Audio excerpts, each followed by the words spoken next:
अस्सलाम वालेकुम। उम्मीद करती हूँ आप लोग ठीक ठाक होंगे और एंजॉय कर रहे होंगे मौसम की तब्दीलियों को। एक सवाल मुझसे किसी ने पूछा था अबाउट कि जब बच्चा पैदा होता है तो न्यू बॉर्न इन्फेंट जितने भी हैं या नियोनेट्स जो हैं, तो स्ट्रेट अवे जब हम ब्रेस्ट फीडिंग स्टार्ट करते हैं, पहले तो कितनी देर के बाद आपने ब्रेस्ट फीडिंग स्टार्ट करनी है।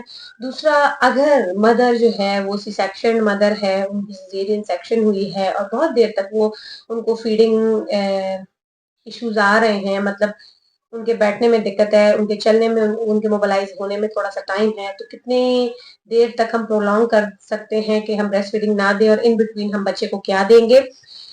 तीसरी चीज जो मुझसे सवाल पूछा गया था कि straight after the start of mother feed बच्चे को अक्सर डायरिया हो जाता है और वो लूज टूल जो है वो परसिस्ट करते हैं very long 2 months 3 months and और पूरे दिन रात में बच्चा जो है वो 10 से 15 दफा स्टूल पास करता है और सेमी सॉलिड इनकंसिस्टेंसी होता है। तो इन सारी चीजों से मुतालिक आप जो है आज हमें आंसर दें। तो एक्सक्यूज मी, मैंने आज की वीडियो पर्टिकुलरली इन सारे सवालों के जवाब के लिए की है कि आप लोगों को मैं बताऊं कि कितनी देर के बाद बच्चे को हम माँ का दूध स्टार्ट करवा सकते हैं, नंबर 1।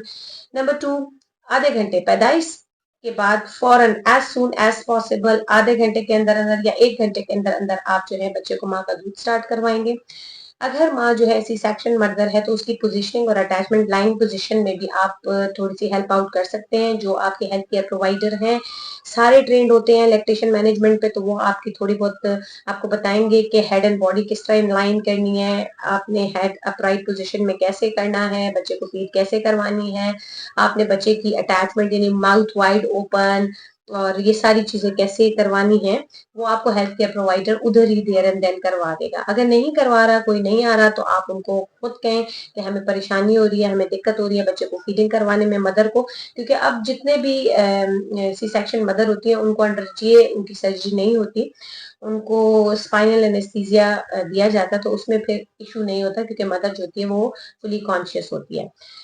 तीसरी चीज जो है कि अगर बच्चा जो है काफी देर तक माँ से अलग है और माँ जो है वो फीड नहीं, तो फिर एक्सप्रेस्ड ब्रेस्ट मिल्क का कॉन्सेप्ट है कि माँ अपना दूध एक्सप्रेस करेगी और बच्चे को हम कब से कब फीडिंग करवाएंगे।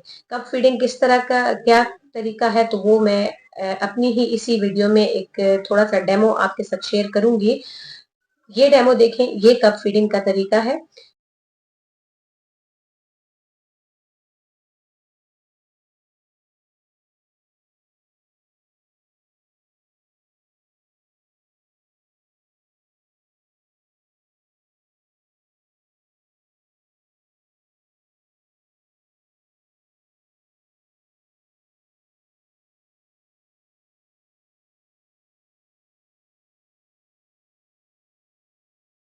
तो आप लोगों ने देखा कि किस तरह से कब से बच्चा जो है वो फीड कर रहा है। तो ये तरीका है कि आप बच्चे को एक्सप्रेस्ड ब्रेस्ट मिल्क जो है वो इस तरीके से फीड करवाएं। तीसरा क्वेश्चन ये था कि जनाब हम कितनी देर तक जो है माँ का एक्सप्रेस्ड मिल्क जो है वो रख सकते हैं रूम टेम्परेचर पे, फिर रेफ्रिजरेट कितना अरसा कर सकते हैं, एंड हम लोग कितने अरसे तक उसको यूज कर सकते हैं। फर्स्ट थिंग इज दैट कि आप 6 घंटे तक माँ का दूध रूम टेम्परेचर पे रख सकते हैं, वो खराब नहीं होता। दूसरी चीज ये कि आप बच्चे रेफ्रिजरेशन अगर करेंगे तो आप 24 आवर्स तक तकरीबन रेफ्रिजरेट कर सकते हो, और अगर आप फ्रीजर में रखेंगे तो आप 3 माह तक फ्रीज करके रख सकते हैं माँ का दूध। अगर मदर को कोई कॉम्प्लिकेशन आफ्टरवर्ड हो जाती है, आफ्टर सिजेरियन सेक्शन या आफ्टर डिलीवरी पोस्टमार्टम कोई भी कॉम्प्लिकेशन आ जाती है, तो आप कर सकते हैं। चौथा क्वेश्चन मुझसे ये था कि जनाब जो डायरिया होता है, चूंकि एक ही वीडियो में कवर करना ये बहुत सारी चीजें इट्स क्वाइट डिफिकल्ट, तो आज जो पर्टिकुलरली मैं आ रही हूँ, क्योंकि वो चीजें मैंने एक फ्लो में इसलिए की हैं, ये छोटी छोटी बातें थी, इस पे एक बड़ी बड़ी वीडियोस बनाने की जरूरत नहीं थी। मेन टॉपिक इज दैट जो डायरिया, जो बच्चों को straight after mother feed initiation of mother feed आपको डायरिया हो जाता है, उसके लिए क्या करना है। देखिए जी, अक्सर डायरिया जो होते हैं फिजियोलॉजिकल होते हैं, कुछ डायरियाज ऐसे होते हैं कि जो हमारे जो घर के बड़े होते हैं, जो ग्रैनीज होते हैं, जो ग्रैंड पेरेंट्स होते हैं, अगर माँ फीड नहीं करा सक रही तो बच्चे को चाय कावा घुट्टी और ये चीजें स्टार्ट करवा देते हैं कि बच्चा भूखा ना रहे। ठीक है, कुछ डायरियाज ऐसे होते हैं जो डायरिया नहीं होते एक्चुअली, हम लोग उसे कंसिडर कर रहे होते हैं डायरिया।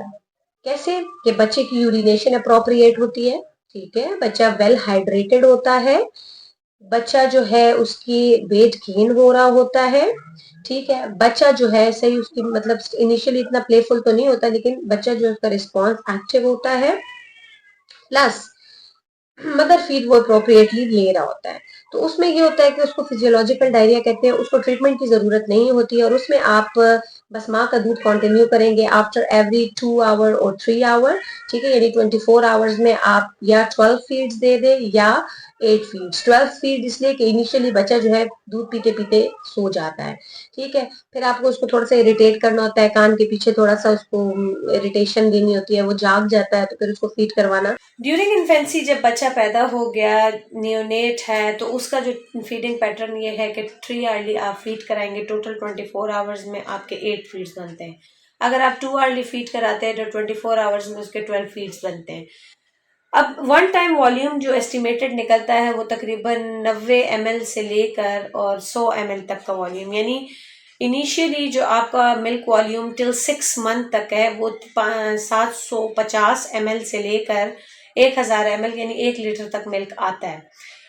चूंकि उसकी वेट गेन हर महीने तकरीबन 900 ग्राम वेट गेन होता है, पहले 2 महीनों में 900 ग्राम होता है, उसके बाद आगे जाते हैं तो नेक्स्ट 2 मंथ्स में आपका हम कह सकते हैं कि 700 से 800 के ग्राम मतलब बढ़ता है वेट, एंड देन 6 मंथ तक तकरीबन जो आपका बर्थ वेट होता है बच्चे का वो 6 मंथ तक डबल हो जाता है। तो ये चीज अगर आप इन कंसिडरेशन रखते हैं, अगर बच्चा लूज टूल करता भी है 5 टाइम 8 टाइम करता है या 5-6 दिनों बाद एक स्टूल पास करता है, तो it is considered to be normal, ठीक है।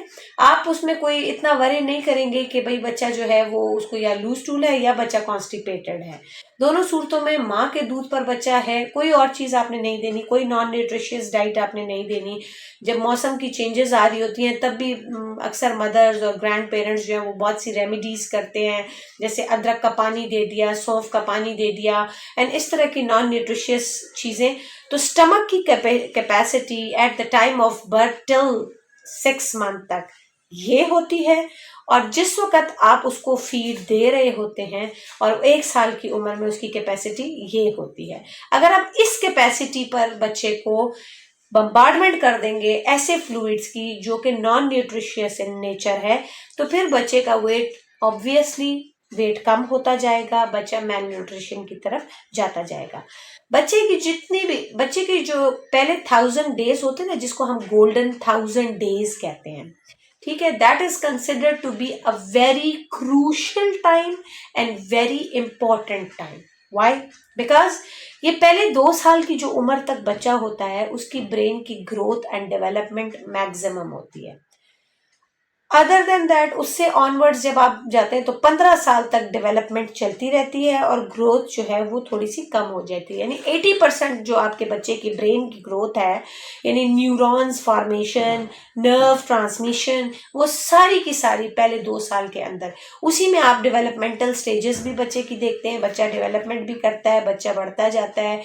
2 महीने पे सोशल स्माइल डेवलप हो जाती है, तीसरे महीने पे नेक होल्डिंग आ जाती है, ठीक है। फिर सिटिंग पैटर्न पे जाता है, sit with support without support, वो फिर एक पैटर्न है। वो जो माइलस्टोन्स अटेन करता है बच्चा वो इन्हीं 2 सालों के अंदर मैक्सिमम अटेन करता है। उसके बाद आपके स्कल का साइज इंक्रीज होता है, ब्रेन का साइज इंक्रीज होता है, डेवलपमेंट इंक्रीज होती है, ठीक है। फिर बच्चा नई नई चीजें सीखता है एक्सपोजर से और बाकी सारी चीजों पे, और उसी के साथ साथ आपकी सबसे जो मेन इंपॉर्टेंट चीज है that is the nutrition of a child. माँ के दूध में चूंकि lactose content highly at its high peak, यानी 70% जो है माँ के दूध में लैक्टोज कंटेंट होता है, तो और ब्रेन की ग्रोथ एंड डेवलपमेंट में कार्बोहाइड्रेट्स का बड़ा रोल होता है, और कॉम्प्लेक्स कार्बोहाइड्रेट में lactose is a very good option जो आपने बच्चों को देना है। जितने भी सिंथेटिक प्रोडक्ट्स होते हैं, जितने भी इन्फेंट फार्मूलाज हैं, ठीक है, they are near to mother milk, but they are closer to mother milk तो होते हैं, बट मैन मेड प्रोडक्ट है, अल्लाह की बनाई हुई चीज़ नहीं है, मैन मेड प्रोडक्ट है, तो डेफिनेटली आपके उसमें डेफिशिएंसीज तो होंगी होंगी, क्योंकि इंसान कभी परफेक्ट नहीं होता। अल्लाह की बनाई हुई चीज़ हमेशा परफेक्ट है हमारे लिए, और उसमें जो रेशो वे के जीन रेशो, लैक्टोज और अदर न्यूट्रिएंट्स की जो रेशो है वो बिल्कुल एग्जैक्ट डिजाइन है बच्चे की ग्रोथ एंड डेवलपमेंट के हिसाब से। जो परफेक्ट फॉर्मुलेशन है बच्चे के ब्रेन की ग्रोथ एंड डेवलपमेंट के हिसाब से, वो एग्जैक्ट डिज़ाइन है। इसलिए आपने जितने भी ये जो क्वेश्चन अराइज हुए थे, जितने भी एक मदर ने मुझसे क्वेश्चन किए थे, and I appreciate the mother कि वो इतनी कंसर्न थी, और मैं अप्रिसिएशन थोड़ी सी मेरे एंड पे भी आती है कि मैंने अपनी वीडियो से इतनी अवेयरनेस आप लोगों को दे दी है।